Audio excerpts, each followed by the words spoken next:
আপনারা আমাকে একটু সুযোগ করে দেন, আমি আপনাদের কাছে আমি ভিক্ষা চাই। গানে নিতে চাচ্ছে না, বাইনা দিতে চাচ্ছে না, আজকে আমি গানে যাব, আমাকে নামের জন্য আমাকে গানে যেতে নিষেধ করছে। আসসালামু আলাইকুম। আমি আপনাদের কাছে হাত জোর করে রিকোয়েস্ট করছি, আপনাদের কাছে ক্ষমা চাইছি, আপনাদের কাছে অনুরোধ করছি, আপনারা প্লিজ আর শাওনকে নিয়ে ভিডিও বানিয়েন না প্লিজ। আসসালামু আলাইকুম।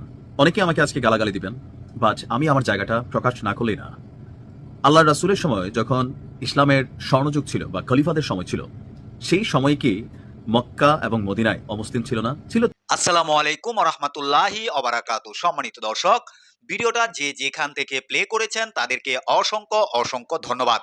সম্মানিত দর্শক, প্রথমে আপনাদের মাঝে অল্প একটু ভিডিও দেখিয়েছি, সম্পূর্ণ ভিডিওটা আমি আপনাদেরকে দেখাবো। থাম্বনেল দেখে যারা ক্লিক করেছেন রিকোয়েস্ট করছি সম্পূর্ণ ভিডিওটা দেখে আপনাদের মূল্যবান মন্তব্য কমেন্ট বক্সে কমেন্ট করে জানিয়ে যাবেন। বাউল গান করতে পারলেন না এতদিন ধরে, কার জন্য করতে পারলেন না? লাইভে বিস্ফোরণ বক্তব্য দিলেন। সম্মানিত দর্শক, আপনারা দেখেছেন বাউল আবুল সরকারকে কিন্তু গ্রেফতার করেছে। গ্রেফতারের পর থেকে তাকে নিয়ে কিন্তু আলোচনা এবং সমালোচনা চলতেছে। এবার যে তথ্য দিয়েছে বাউল গান করতে পারলেন না এতদিন ধরে, মুখ খুললেন লাইভে এসে এতদিন পরে।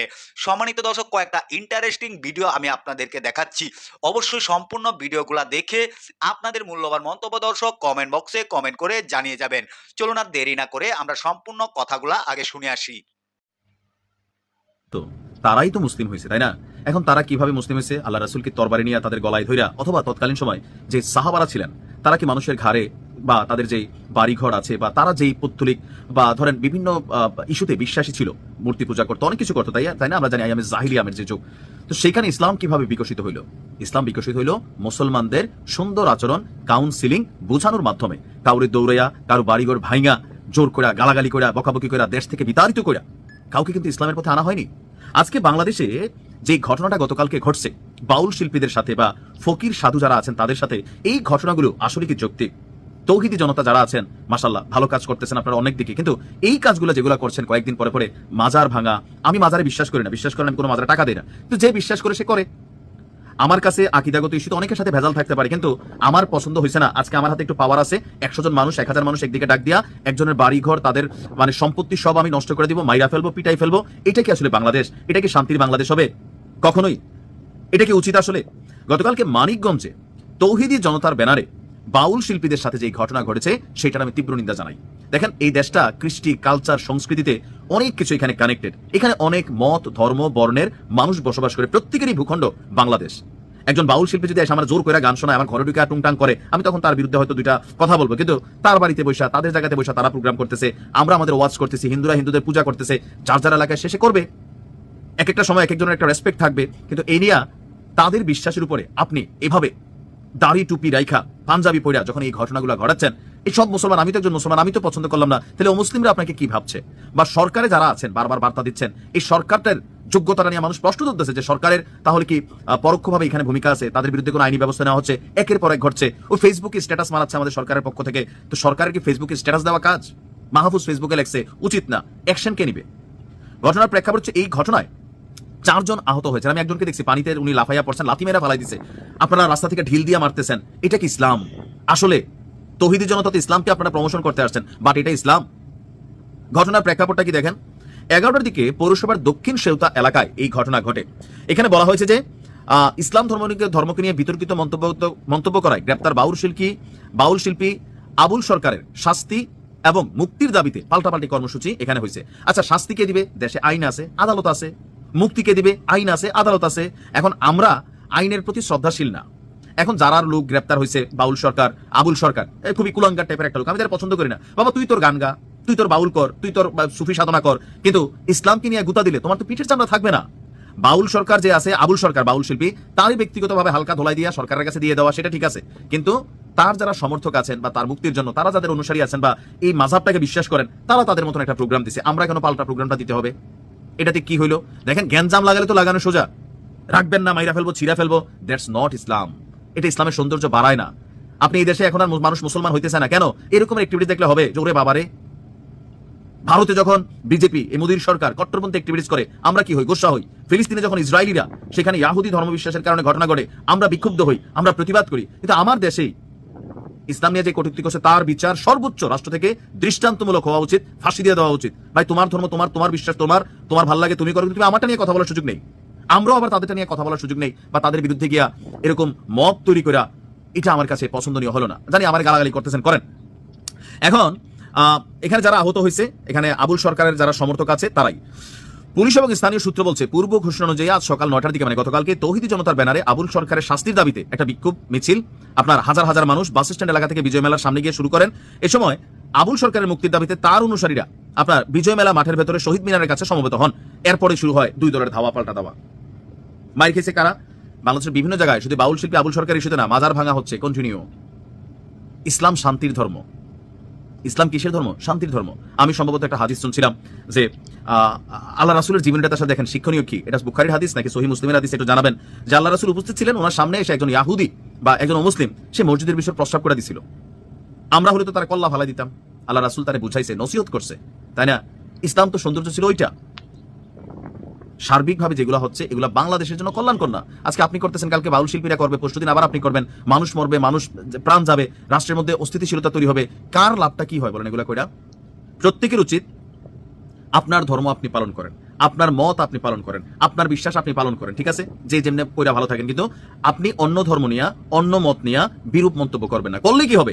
সংঘর্ষ হবে, এতে লস কার হচ্ছে? দুই পক্ষের হচ্ছে। আর এখানে যেহেতু আমরা যারা মুসলমান আছি, দাড়ি টুপি পাঞ্জাবি পরে আমরা যখন একটা ঘটনা করি, ওয়ার্ল্ডে এই নিউজগুলো যাচ্ছে, এটার একটা ইফেক্ট আছে। আপনি অনেক মুসলিম রাষ্ট্র দেখেন যারা পশ্চিমাদের তাবেদারি করে না। সুদানের অবস্থা দেখেন, আপনি অনেক মুসলিম রাষ্ট্র আছে এরকম যে এদের প্রতি পশ্চিমারা এমন একটা অবস্থান তৈরি করছে যে এদের দেশের মানুষ না খাইয়া হাড্ডিগুড্ডি বের হয়ে গেছে। আমরা আমাদের নিজেদের কোনো ভুলের মাধ্যমে ইসলামকে অন্য ধর্মের মানুষের সামনে, বাউল সরকার আবুল সরকার সেও মুসলিম, সে একটা বিশ্বাসে মতবাদী বিশ্বাসে, আপনারটা আপনি। আর আবুল সরকারের মতন যারা আছেন তাদেরকে আমরা বলতে চাই যে বাবা, শয়তানে যদি গুতায় তোমাদের এখানে শিক্ষা নেওয়া উচিত। তুমি বাউল গান গাও, তুমি কেন ইসলাম নিয়া মানুষের সামনে বইরা তোমার অনুসারীদের কাছে ঠিক পিঠের চামড়া থাকবে না কিন্তু। আর করেন না, অনেক হয়েছে, আর করেন না। সে মানুষটা আর বেঁচে নেই, সে মানুষটা পৃথিবীতে নেই। আমি তার পরিবারের হয়ে, তার বাবা মার হয়ে আমি আপনাদের কাছে অনুরোধ করতে এসেছি, আপনারা প্লিজ আর মাতামাতি কইরেন না এই টপিকটা নিয়ে। প্লিজ শুধু দোয়া করেন, এইটুকুই চাই। তার পরিবারকে শান্তি দেন, আমাদেরকে একটু বাঁচতে দেন।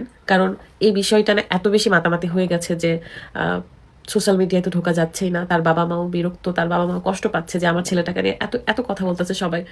মৃত্যু, জন্ম, বিয়ে এগুলো তো আসলে আমাদের হাতে নেই। হয়ে গেছে, একটা অ্যাক্সিডেন্ট হয়ে গেছে। হ্যাঁ, কারো চোখে অ্যাক্সিডেন্টের দায় আমার, ঠিক আছে?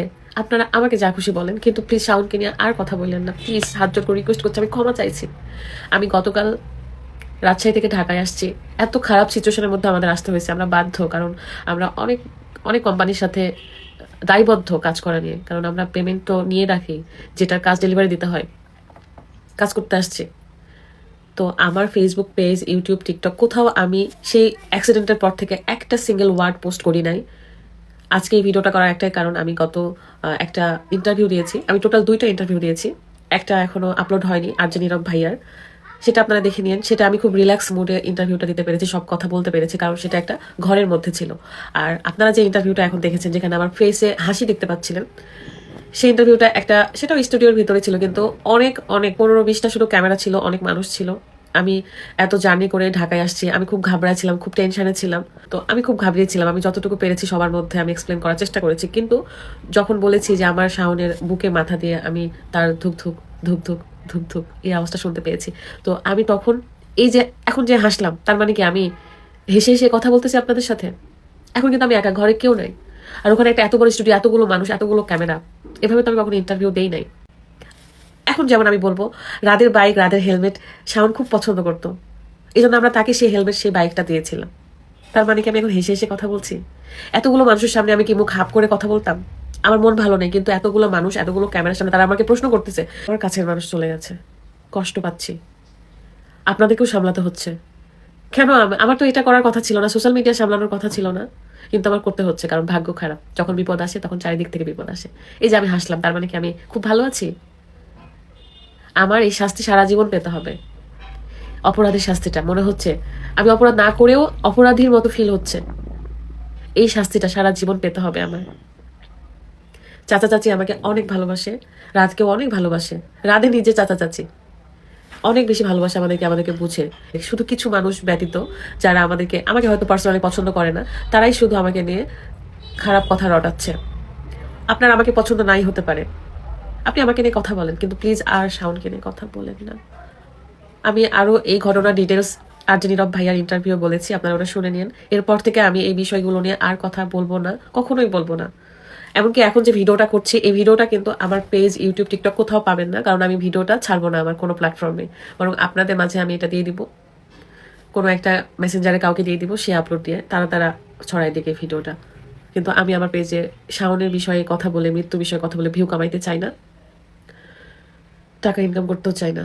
পৃথিবীতে কয়দিন বাঁচবো জানি না, কিন্তু যতদিন বেঁচে থাকবো কখনো কারোর ক্ষতি করিনি, করবোও না, কিন্তু কষ্ট নিয়ে বেঁচে থাকতে হবে। অপরাধ করিনি, তারপর অপরাধের ফিলটা নিয়ে বেঁচে থাকতে হবে।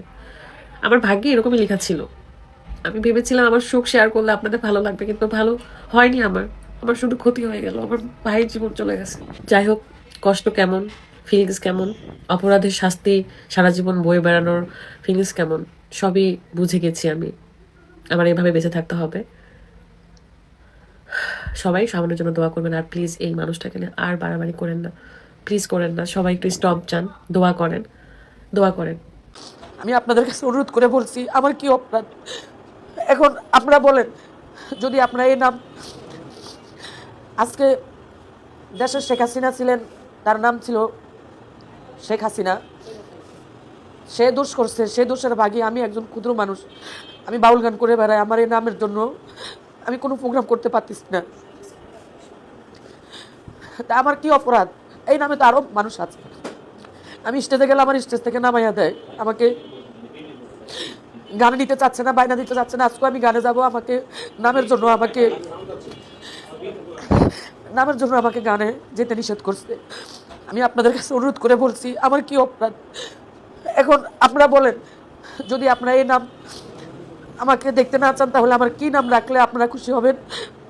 আমি সেই নাম রাখার চেষ্টা করব, আমার বাঁচতে হবে, তা না হলে আমার মরণ ছাড়া কোনো উপায় নেই। পিতামাতার নাম রাখছে, সেই নামকে আমি চেঞ্জ করে আমার মৃত হওয়াটাই বড় বিষয়।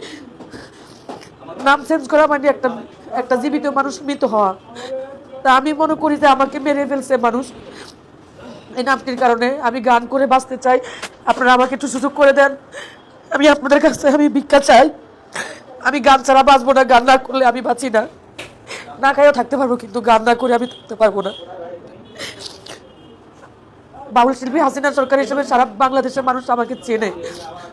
এখন এই নামটা চেঞ্জ করলে আমাকে মানুষ কিভাবে চিনবে, বা কি নামটা রাখলে আমার জন্য ভালো হবে? অনেক, আমার একটা অফিস ছিল, আমার অফিসটাও ছাড়তে হয়েছে শুধু এই নামের কারণে। অনেকগুলা গান আমি করতে পারি না, এবং অনেকগুলা গানই আমার মিস হয়েছে। সামনে আরও বাইনা গান আছে, আমার এই গানগুলি আমি করতে পারতেছি না। আমি আপনাদের কাছে বলতেছি, আমি কি করবো, আমাকে একটু উপায় আপনারা বলে দেন।